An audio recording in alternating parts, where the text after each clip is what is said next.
Senator Graham went down to the Arizona-Mexico border, and this is what he found. Take a look. The Biden administration apparently has decided to stop plugging this hole here. What good comes from allowing this hole to continue to exist? This wall is here for a purpose. It keeps people from coming in our country legally, and you got a hole in the wall. And I'm going to make sure the Department of Homeland Security tells me why they're going to stop finishing this part of the wall. It makes no sense. I don't know. Senator Graham joins us, South Carolina Senator Graham. You know, you might have a future as a correspondent for the Hannity show in that shot. Let me tell you. I mean, I'm looking at this. I'm trying to understand this. You have holes in the wall. You can't. That they were about to finish. You see the equipment is there to finish the wall. Why wouldn't you finish what you started? You already paid for the materials. They're laying there and not fill the hole. That sounds pretty, I don't know, where I grew up, that sounds pretty dumb in New York. If Trump did it, they're not going to do it, even if it makes sense. So I went to the border, open-minded, and I came back really worried for our country. What you saw, there are 18 holes in this wall near Nogales, Arizona, but on the Mexican-U.S. border, that panels are going to be put up to allow water to run through, because water runs from Mexico and the United States, so they got ways for the water to get through these panels. Well, these were the last panels to go into the wall. It's like miles of really impressive fence and walls. The Biden administration is not going to put these panels up. They consider that border wall. So you got miles of walls with 18 holes in it, and the material to plug the hole is laying on the ground. The Border Patrol people are just dumbfounded as what to do. All the people remaining in Mexico waiting for their date in the United States for asylum claims are being brought back to the United States and released in the United States. These combination of policies by the Biden administration are going to lead to caravan after caravan. By June of this year, if the Biden administration continues to dismantle the wall and change the Trump policies about asylum, we're going to have 1 million people hit the border. And they already promised amnesty, so that's also part of it, and catch and release. Yeah. And amazing, people don't go to their court dates.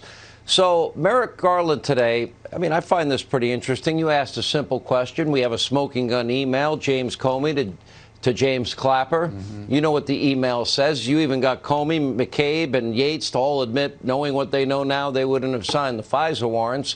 Comey signed 3 of them. We know on the day that he signed the second one, the first renewal, before he signed the second renewal of the third one, that he said he couldn't verify the dossier, which was the bulk of information, without which testimony was given to your committee, they wouldn't have gotten the FISA warrant.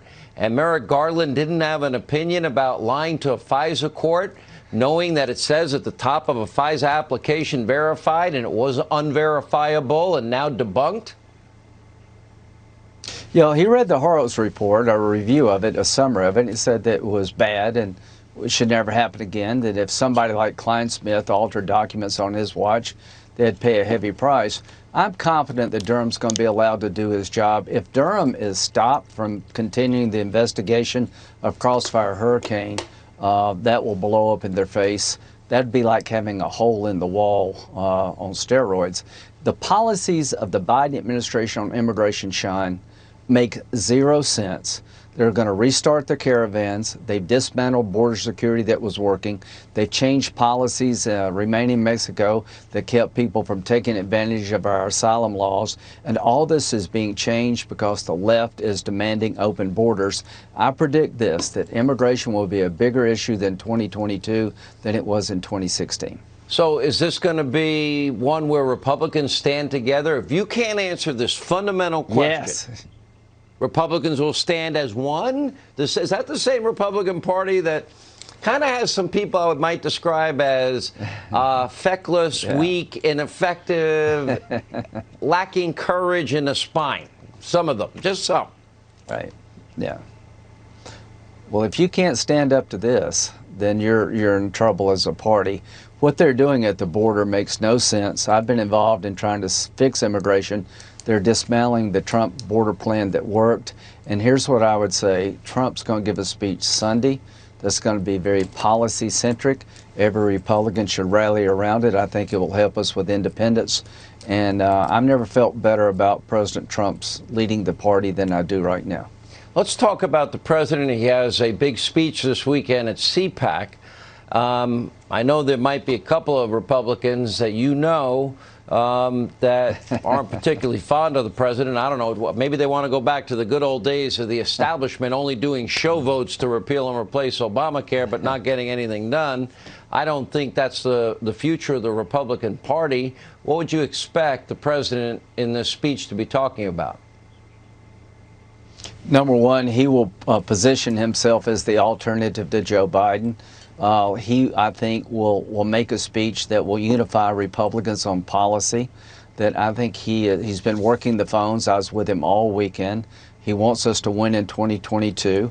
And stay tuned. I think you're going to see over the next couple of months Donald Trump lead the Republican Party on policy and give us the energy we need to take back the House and the Senate.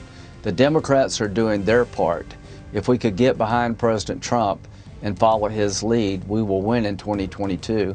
If we argue with ourselves, we're going to lose, and there's no reason to lose. Losing would be a bad thing. I'm not sick of winning.